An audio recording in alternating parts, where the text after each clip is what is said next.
اللہ اللہ اللہ الحمد لله وكفى وسلام على عباده الذين اصطفى اما بعد فاعوذ بالله من الشيطان الرجيم بسم الله الرحمن الرحيم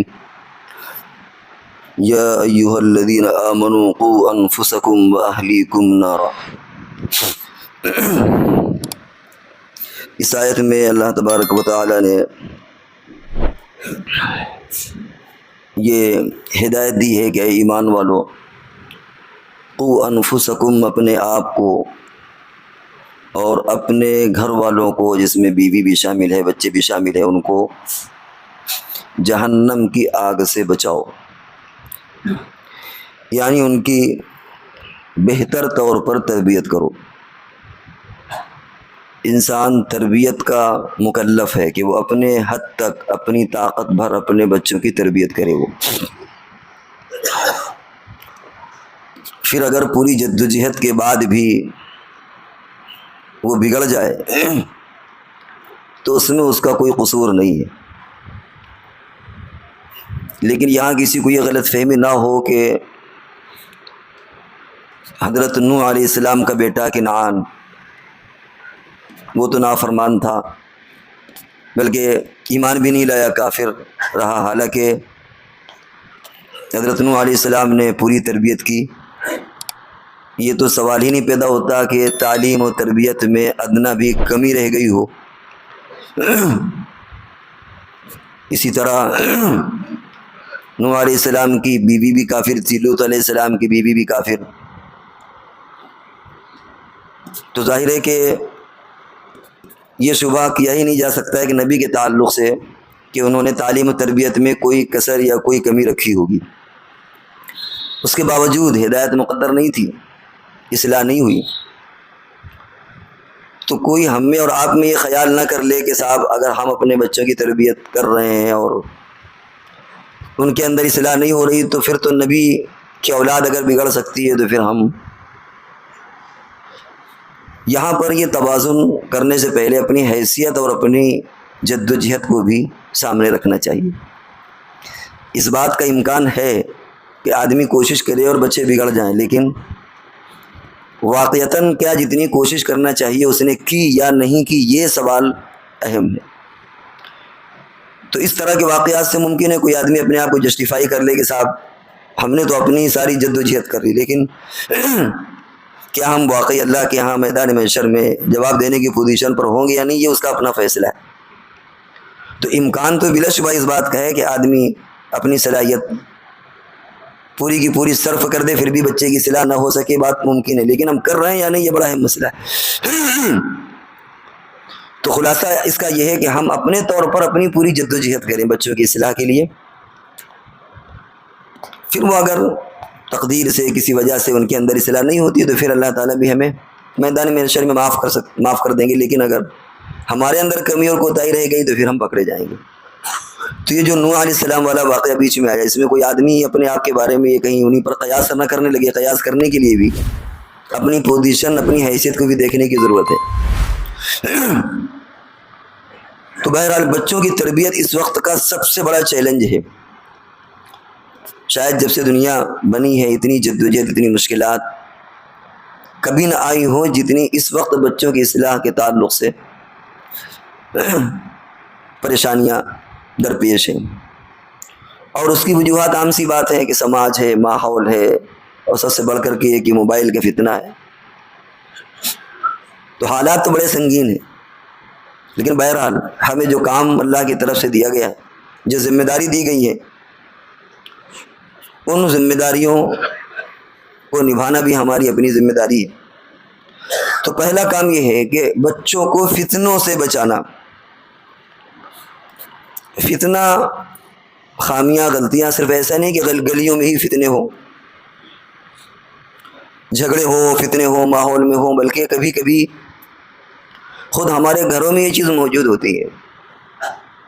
آج کے وقت میں اس کو سمجھنا بہت آسان ہے، جیسے موبائل ہے، ہر شخص موبائل پر لگا ہوا ہے، ماں بھی لگی ہے، باپ بھی لگا ہے، بچے بھی لگے۔ بلکہ کبھی کبھی بچوں کو خاموش کرنے کے لیے، بہلانے کے لیے، پھسلانے کے لیے سب سے آسان طریقہ کیا؟ موبائل دے دیا. اپنی ذمہ داری چھوڑ کر کے بچوں کو موبائل دے دیا. اور کبھی ایسا ہے کہ ماں بھی دیکھ رہی ہے اور بچہ بھی دیکھ رہا ہے کیونکہ ہمارے دیکھنے میں کوئی خلل نہ ہو، لہذا اس کو بھی ادھر مصروف کر دیا، اس کو ادھر مصروف کر دیا. یہ ادھر مصروف اور وہ ادھر دیکھ رہا ہے. تو اس لیے موبائل کے ذریعے سے جو چیزیں آ رہی ہیں وہ ایک بہت بڑی دجالی دنیا ہے جس کا تصور کرنا بھی بڑا مشکل ہے. ذہنوں کو جو خراب کیا جاتا ہے اس کی کوئی خاص سمت نہیں ہے. وہ کھلونوں کے ذریعے بھی، موبائل گیم کے ذریعے بھی، کارٹونوں کے ذریعے بھی، میڈیا کے ذریعے، پوسٹر کے ذریعے، اتنی چیزیں ہیں. ماحول اور صحبت کے آج کل ایک طرف آدمی بچاتا ہے تو دوسری طرف بچاتا ہے تو تیسری طرف. فتنوں کی یلغار ہے اس زمانے میں. اور بہرحال ان سے اپنے آپ کو خود بچا کر کے اور اپنی نسلوں کو یا اپنی اہل خانہ کو بچا کر کے ہی چلنا ہماری ایمانی اور اخلاقی ذمہ داری ہے. رسول اللہ صلی اللہ علیہ وسلم کی ہمارے حدیث میں آتا ہے کہ تقوی کا ذکر کرتے ہوئے ایک مثال دی گئی ہے کہ ایک آدمی گزر رہا ہے اور دونوں طرف جھاڑیاں ہیں، کانٹے دار درخت ہیں، راستہ پتلا ہے. آدمی اگر ایسے وقت میں نکلے گا تو کس طرح اپنے آپ کو سنبھال کر کے نکلے گا؟ اسے راستے میں بھی دیکھنا ہے کانٹے نہ ہو، دائیں بائیں بھی دیکھنا ہے، کپڑوں کو سمیٹتا ہے، بچاتا ہے، بچا کر کے اپنے آپ کو دبا کر کے ادھر ادھر کر کے اس راستے کو پار کرتا ہے کہ کہیں ہمارے کپڑے کانٹوں میں الجھ کر کے پھٹ نہ جائیں. یہی حال تقوی کا ہے کہ اگر ہمیں اپنی اور اپنے بچوں کی اصلاح کرنا تو اسی طریقے سے آج کے دور میں زندگی میں بچا کر کے اپنے آپ کو نکلنا ہے. بچے فتنے کا شکار کیوں ہوتے ہیں؟ ایک تو ان کے اندر تجسس ہوتا ہے، ہر چیز کو جاننے کی لت، جانے یہ کیا ہے، یہ کیا ہے، یہ کیا ہے. اور پھر اس طرح وہ آگے خاص طور سے آج کے موبائل کے زمانے میں وہ چیز اس کی بڑھتی چلی جاتی ہے. اس کی جبلی ایک فطرت جو انسان کے اندر ہوتا ہے کہ اس کے اندر کیا ہے، تجسس کیا ہے، اس کی تحقیق کے اندر گھستا چلا جاتا ہے آدمی. اور پھر ایک ایسا سمندر اس میں نظر آتا ہے، وہ سمندر میں گویا اپنی کشتی، اپنے جہاز کو ڈال دیتا ہے جہاں ہر طرح کی برائیاں ہیں اور پھر وہاں سے نکلنا مشکل ہو جاتا ہے. اسی طریقے سے غلط صحبت اور غلط دوستی یہ بھی وجہ اور ذریعہ بنتی ہے بچوں کے بگاڑ کی. بچے اس وجہ سے بھی بگڑتے ہیں کہ کبھی کبھی تعمیراتی منصوبہ نہیں ہوتا، تعمیراتی کام نہیں ہوتا، تعمیراتی مصروفیات نہیں ہوتی، اس کے پاس کرنے کا کچھ ہے ہی نہیں تو کرے گا کیا؟ وقت گزارنے کے لیے کچھ نہ کچھ تو چاہیے. باپ گھر سے باہر ہے، ماں کو فرصت نہیں ہے، بچے ادھر ادھر لگے ہوئے ہیں، تو ان کو ٹائم اسپینڈ کرنے کے لیے کچھ نہ کچھ ان کو چاہیے، کیسے اپنے ٹائم کو وہ بزی کریں. اس کی وجہ سے جہاں ان کے ہاتھ میں موبائل آیا تو پھر وہ خرافات کی دنیا میں گم ہو جاتے ہیں. اس لیے ان کو کچھ نہ کچھ مصروفیات بھی دینا چاہیے، یعنی ان کو مصروف رکھنا چاہیے. ظاہر بات ہے کہ ہر وقت وہ پڑھ بھی نہیں سکتے، پڑھنے کی بھی ایک وقت ہوتا ہے کہ کتنی دیر پڑھے گا، دماغ تھک جاتا ہے. تو ان کو ڈائیورٹ کرتا رہے گا، اب یہ کرو یہ کرو یہ کرو. ٹائم اسکرین لمٹ ہونا چاہیے کہ تمہیں اتنی دیر موبائل دیکھنا ہے، تمہیں اتنی دیر یہ کرنا ہے، تمہیں اتنی دیر یہ کرنا ہے. اس طرح اس کے وقت کو بزی رکھیں. کہتے ہیں کہ خالی گھر شیطان کا گھر ہوتا ہے، خالی دماغ بھی شیطان کا دماغ ہوتا ہے. جب انسان خالی ذہن ہوگا تو کچھ نہ کچھ اس طرح کی چیزیں کرے گا. گھر کا ماحول بھی بدلنے کی ضرورت ہوتی ہے. گھر میں اگر بدمزاجی قسم کی چیزیں ہیں، ہر وقت جھگڑا فساد، زبان اگر خراب ہے تو بچے بھی اسی طرح زبان سیکھتے ہیں. بچے سب سے پہلے اپنے ماں باپ کو کاپی کرتے ہیں، جیسے ماں باپ بولتے ہیں، جیسی ان کی زبان ہوتی ہے اسی اعتبار سے بچے اس کو کاپی کرتے ہیں. تو اس لیے گھر کے ماحول کو بھی درست رکھنے کی ضرورت ہے. حد سے زیادہ، ضرورت سے زیادہ روک ٹوک بھی کبھی کبھی نقصان دہ ہو جاتی ہے. بچوں کی بھی ایک ایج ہوتی ہے، کس ایج میں کس طرح کی تربیت اور سزا دینا چاہیے. 3 سال کا بچہ ہے تو تربیت کا انداز الگ ہوگا، 10 سال کا ہے تو الگ ہوگا، 15 سال کا ہے تو الگ ہوگا. کبھی ہلکی پھلکی پٹائی کام آتی ہے اور کبھی پٹائی نقصان دہ بن جاتی ہے. آپ نے ابھی جلدی کچھ واقعات سنے پڑھے ہوں گے کہ بیٹے نے باپ کو ہی مار کے ڈرم میں بند کر دیا. بیٹے نے باپ کو، یہ بھی ریسنٹ ہے، اسی سال 2-3 واقعات اس طرح کے ہوئے. کیوں؟ اس لیے کہ باپ کو ضرورت سے زیادہ تھا کہ ہمارا بیٹا ڈاکٹر بن جائے، انجینئر بن جائے، ایسا بن جائے، ویسا بن جائے. بچوں کی آگے کا معیار اور اسٹیٹس کی آپ کو زیادہ فکر نہیں ہے، نہیں کرنا چاہیے. ان کے اخلاقی تربیت کی زیادہ ضرورت ہوتی ہے. پھر تو اپنی قسمت سے بن جائیں گے. ہر انسان کا ایک ذہن ہوتا ہے. ہر آدمی ڈاکٹر نہیں بن سکتا, ہر انجینئر نہیں بن سکتا, اور یہ کوئی معراج بھی نہیں ہے. ہر آدمی کو اللہ نے ایک الگ استعداد دی ہے. لہذا یہ سمجھنا کہ میرا بیٹا اگر انجینئر بن جائے تبھی کامیاب ہوگا, ڈاکٹر بن جائے تبھی کامیاب ہوگا, یہ بھی سب سے بڑی بھول ہے. ہر آدمی کو اللہ نے ایک الگ الگ استعداد دی, اس اعتبار سے وہ تربیت اپنے طور پر کرے, باقی اس کو سمجھاتا رہے. وہ جیسی جو لائن اس کی ہوگی وہ خود بخود اپنا اختیار کر لے گا. لیکن بہت سے لوگ مجبور کر دیتے ہیں بچوں کو کہ تم کو یہ بننا ہے, اور بچے کے اندر وہ استعداد نہیں ہے, وہ نہیں بن پا رہا. ابھی جو واقعہ ہوا, 2 مرتبہ نیٹ کے امتحان میں فیل ہوا. ماں ہے نہیں, دولت کی ریل پیل ہے, ایک بہن ہے اور ایک بھائی, اور بھائی نے کیا کیا, اپنے باپی کو مار کر کے ڈبے میں اس نے بند کر دیا. اب کیا ہوا, بیٹا جیل میں ہے, لڑکی اکیلے گھر میں, کیا ہوگا آپ اندازہ نہیں لگا سکتے اس کا. یہ کیا ہے کہ ضرورت سے زیادہ ہم نے روک ٹوک کی. ان کو پیار محبت سے سمجھایا جائے, دنیا کے تال گھاٹ ان کو دکھائیے, نفع نقصان سمجھائیے, لیکن ضرورت سے زیادہ سختی کبھی کبھی نقصان دہ ہوتی ہے. یہ ایک ایسا زمانہ ہے کہ ایسا زمانہ کبھی پہلے نہیں آیا. ایک قتل کا واقعہ ملتا ہے آدم علیہ السلام کے بچوں میں, حابیل اور قابیل کا, لیکن وہ بھی بڑے ہونے کے بعد, اور بھائی نے بھائی کو قتل کیا, لیکن باپ کو قتل کرنے کے واقعات نہیں ملتے. شاید تاریخ میں اکا دکا واقعات اس نوعیت کے ہوں کہ حکومت کو حاصل کرنے کے لیے کسی نے کسی باپ کو جیل میں بند کر دیا ہو, یا یہ کہ اس کو راستے سے ہٹا دیا ہو. ایران کے بارے میں آتا ہے. اور لیکن ایسا عام طور سے ملتا نہیں ہے کہ بیٹا باپ کو مار دے, کیونکہ دنیا میں سب سے زیادہ شفیق اور مشفق تو باپ ہی ہوتا ہے. سب سے زیادہ اخلاص بھی ماں باپ کے اندر ہوتا ہے. دنیا میں کوئی نہیں چاہتا ہے کہ ہمارا شاگرد, کوئی استاد ہی نہیں چاہتا ہے کہ شاگرد اتنی ترقی کرے کہ مجھ سے زیادہ بڑھ جائے. کوئی بزنس مین ہی نہیں چاہتا کہ میرا دوست یا میرا فلاں اتنا بڑھ جائے کہ مجھ سے بڑھ جائے. ایک استاد بھی ہے, مخلص بھی ہے, وہ بلا شبہ چاہے گا کہ میرا شاگرد خوب ترقی کرے, لیکن مجھ سے زیادہ قابل بن جائے. کبھی کوئی استاد نہیں چاہتا. لیکن ہر ماں باپ یہ چاہتا ہے کہ میرا بیٹا مجھ سے زیادہ آگے بڑھ جائے, مجھ سے زیادہ ترقی کر جائے. یہ والدین کی اخلاص کی دلیل ہے. لیکن اس کے باوجود جب چیزیں کہیں سے کہیں ہو جاتی ہیں, آدمی ضرورت سے زیادہ روک ٹوک کرتا ہے, تو پھر ایسی شکل میں بچے ہی باپ کے مخالف ہو جاتے ہیں, اور کبھی کبھی ان کو راستے سے ہٹا دیتے ہیں. اور آج کل یہ واقعات بہت عام سے ہیں. اس لیے تربیت میں بہت ایک عمر کے بعد بہت زیادہ سختی بھی کبھی کبھی یعنی آپ یوں کہہ لیں کہ یعنی وہ الٹا اثر کر جاتا ہے, جس کو انجیکشن اگر لگاتے ہیں, کیا کہتے ہیں اس کو, ریئیکشن جس کو آپ بول دیتے ہیں, ریئیکٹ کر دیتی ہے چیزیں. تو اس لیے اس بات کا بھی خیال رکھنا چاہیے کہ ہم کو کتنا ان کو سمجھانا ہے اور کتنی تربیت کرنا ہے. بچوں کے سیلف ریسپیکٹ کی بھی بڑا خیال رکھنا چاہیے, ان کی عزت نفس کا, اس کا بھی خیال رکھنے کی ضرورت ہے. کہاں ڈانٹنا ہے, کہاں مارنا ہے.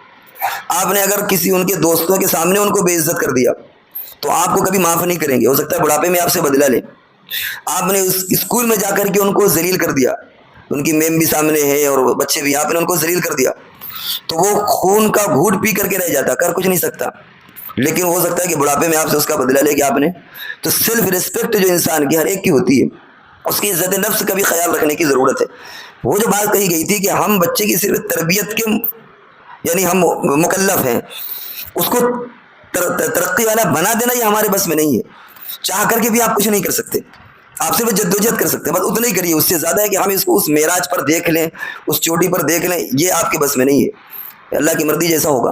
اور کوئی ضروری نہیں ہے کہ ہم جس راہ پر لے جانا چاہے وہی ترقی کی راہ ہو سکتا ہے کہ اس کے لیے دوسری ترقی کی راہ بن جائے. تو اس لیے ان چیزوں کی طرف بھی توجہ کرنے کی ضرورت ہے. اسی طرح ایک اور ہمارے اندر خامیاں یہ ہے کہ ہم کبھی کبھی یہ سوچتے ہیں کہ ابھی تو بچہ ہے, یعنی عجیب افراد تفرید کا شکار ہے. کبھی تو یہ ہوتا ہے کہ ضرورت سے زیادہ ہم نے اس کی اصلاح کی فکر کی جتنی نہیں کرنا چاہیے. اصلاح سے مراد یہ کہ یعنی وہ انداز اختیار کرنا جو ہمیں نہیں کرنا چاہیے, ضرورت سے زیادہ روک ٹوک سختی. اور کبھی یہ معاملہ ہوتا ہے کہ ارے بھی بچہ ہے, ابھی کیا لینا دینا, اگر موبائل بھی دیکھ رہا ہے ارے بچہ ہے سدھر جائے گا, کوئی دوسری غلطی کر رہا ہے بچہ ہے. بہت سے لوگ گھروں میں خود لا کر کے حقہ رکھ دیتے ہیں, ارے بچے پی لیں گے کیا ہوں گے, اور بعد میں حقہ اور سگریٹ اور پھر اسمیک اللہ جانے کیا کیا چیزیں, پھر وہ اپنا جسم بھی خراب کرتے ہیں, پھیپھڑے بھی اپنے گلاتے اور سواتے ہیں. تو اس لیے کبھی کبھی یہ چیزیں کہ ارے بچے ہیں, یہ چیز بھی بیلنس باقی نہیں ہے. نہ بہت زیادہ سختی ہو اور نہ یوں کہ ارے بھی بچے ہیں ان سے ابھی کیا ہوگا, ابھی جانے دو, ابھی یہ چیز بھی خراب ہے. تو اس لیے اس وقت کی جو بچوں کے تعلق سے ایک سب سے بڑی آزمائش ہے وہ یہ کہ آپ اعتدال کے ساتھ بچوں کی تربیت کریں.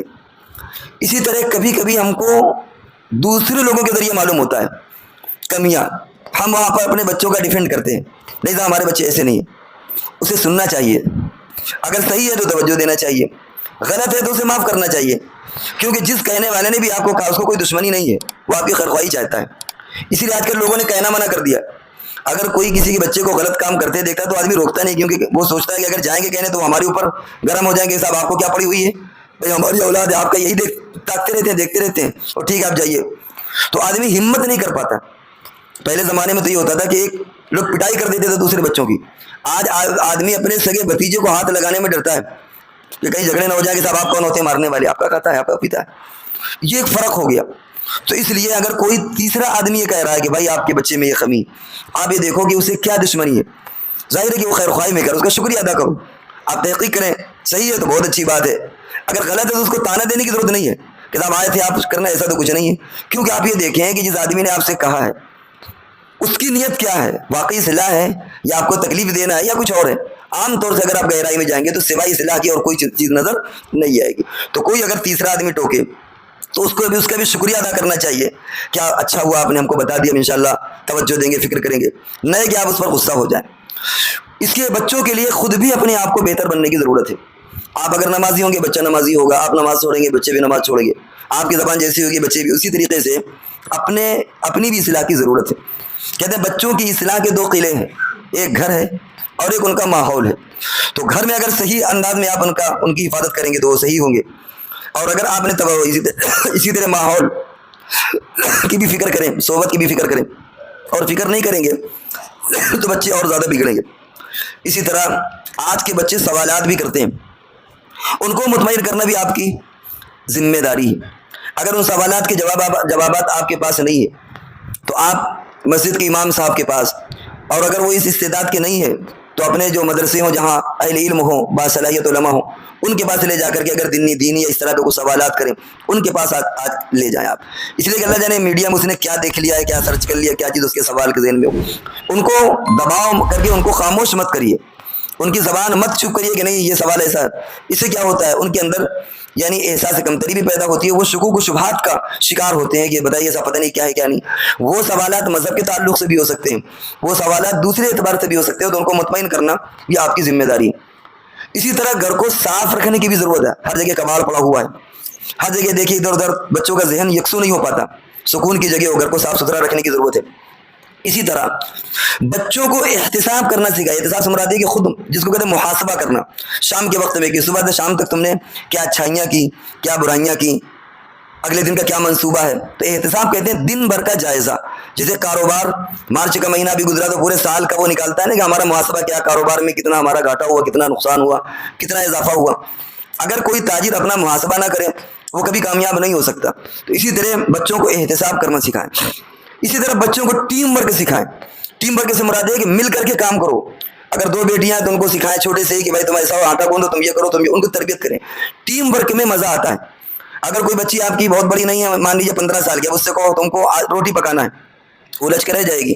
اگر 2 یا 3 بیٹیاں کام بانٹ دیجیے، تم کو یہ کرنا ہے، تم کو یہ کرنا ہے، تم کو یہ کرنا ہے، تم کو سبزی کاٹنا ہے، تم کو چھیلنا ہے، تم کو یہ کرنا ہے، تو ٹیم ورک میں مزہ آتا ہے، اس میں بچے الجھتے نہیں ہیں۔ تو لڑکے ہوں یا لڑکیاں، ان کو ٹیم ورک سکھائیں۔ گھر کی صفائی بھی اگر ہے تو بچے ہیں بچیاں، ان سب کو ملا کر کے ٹیم ورک کرانے کی عادت ڈالیں، اس سے بھی فائدہ ہوتا ہے۔ غذاؤں کی بھی، کون سی غذا کھانا ہے، کون نقصان دہ کون نقصان دہ نہیں، ان چیزوں کو بھی سمجھانے کی ضرورت ہے۔ اسی طریقے سے آج کل میوزک کے ذریعے، کھانوں کے ذریعے، نہ جانے کیسی کیسی چیزوں کے ذریعے سے باطل پیغامات بچوں کے ذہن میں ڈالے جا رہے ہیں۔ یہ ایک سمپل سے میوزک نہیں ہے، اس کی پوری دنیا ہے، بعض علماء نے اس کی ریسرچ کی ہے، باقاعدہ اس پر مقالے لکھے گئے کہ کس طریقے سے میوزک کے ذریعے سے کفر ہمارے دماغ کے اندر ڈالا جا رہا ہے۔ آپ تو سوچ رہے ہیں میوزک بج رہی ہے، لیکن اس کی دھن میں کیا ہے، اور اس کو سمجھنے کے لیے سمجھے۔ جیسے ہماری یہ تقریر ہے مثال کے طور پر، آپ اگر اس کو ریکارڈ کریں، اس کو پلے کریں، پلے کرنے کے بعد آپ اس کو فاسٹ کریں، فاسٹ کریں گے اور فاسٹ کریں گے تو کیا ہوگا، آپ 1 منٹ کو آپ 15 سیکنڈ کے اندر سنیں گے، لیکن اس کو سمجھ میں نہیں آئے گا، عجیب جلدی سے چیز ہو جائے گی۔ تو اگر آپ اس کو فاسٹ کر دیں تو سمجھ میں نہیں آئے گا۔ اسی طریقے سے یہ میوزک ہوتی ہیں، ان میں کفر کی تعلیم ہے، شرک کی تعلیم ہے، لیکن ان کو خاص انداز میں ڈبنگ کر کے ان کو اتنا فاسٹ کر دیا گیا کہ وہ دستک ہمارے دماغ میں پڑ رہی ہے کہ خدا نہیں ہے، خدا نہیں ہے، خدا نہیں ہے، خدا نہیں ہے، یا ہے کہ اسلام مذہب صحیح نہیں، اسلام مذہب، اب اس کو آپ تیز کریں گے تو سمجھ میں نہیں آئے گا کہ خدا نہیں ہے، اسلام مذہب ایسا ہے، یہ آپ کو، لیکن آپ اگر اس کو فاسٹ کر دیں اس کو تو سمجھ میں نہیں آئے گا، لیکن دماغ ان چیزوں کو قبول کرتا ہے۔ اس لیے آج کل میوزک کے ذریعے نہ جانے کن کن چیزوں کے ذریعے سے ہمارے بچوں کے اندر وہ چیزیں غلط چیزیں ڈالی جا رہی ہیں. اس میں بھی بچوں کی اصلاح کی ضرورت ہے. اسی طرح گھر میں ذکر اللہ کا نظام ہونا چاہیے. کچھ دیر اللہ کا ذکر ہو بیٹھ کر کے 2-4 منٹ ہی کیوں نہ ہو. اور گھر کے اندر تعلیم کا بھی مزاج ہو. گھر میں بچوں کو وقت دینا جس کو کہتے ہیں. آج ہمارے پاس وقت نہیں ہے, یا تو باہر گھر گئے تو پھر ہم بھی موبائل پر لگ گئے, اپنی تکان کو موبائل کے ذریعے سے نکالا. بچوں کو ٹائم دینے کا وقت ہی نہیں ہے. تو ماں باپ مل کر کے کوئی ایسا ٹائم سیٹ کریں صبح سے لے کر شام تک کہ 2-4 منٹ تعلیم کر لیں. فضائل اعمال ہے, کوئی بھی دینی کتاب ہے, حضرت تھانوی علیہ الرحمہ کی چھوٹی چھوٹی اور بھی جو بھی دینی کتابیں ہیں, صحابہ کی سیرت ہو, 5 منٹ کی چیزیں ہوں. یہ ساری چیزیں اگر ہم ذہن میں رکھیں گے تو پھر ہم آج کے دور کے تقاضوں کو پورا کر سکتے ہیں بچوں کی تعلیمی تربیت کے تعلق سے. ورنہ آگے آنے والی نسلوں کو ایمان پر باقی رکھنا بڑا مشکل ہے. اللہ تبارک و تعالی ہم سب کو عمل کی توفیق عطا فرمائے.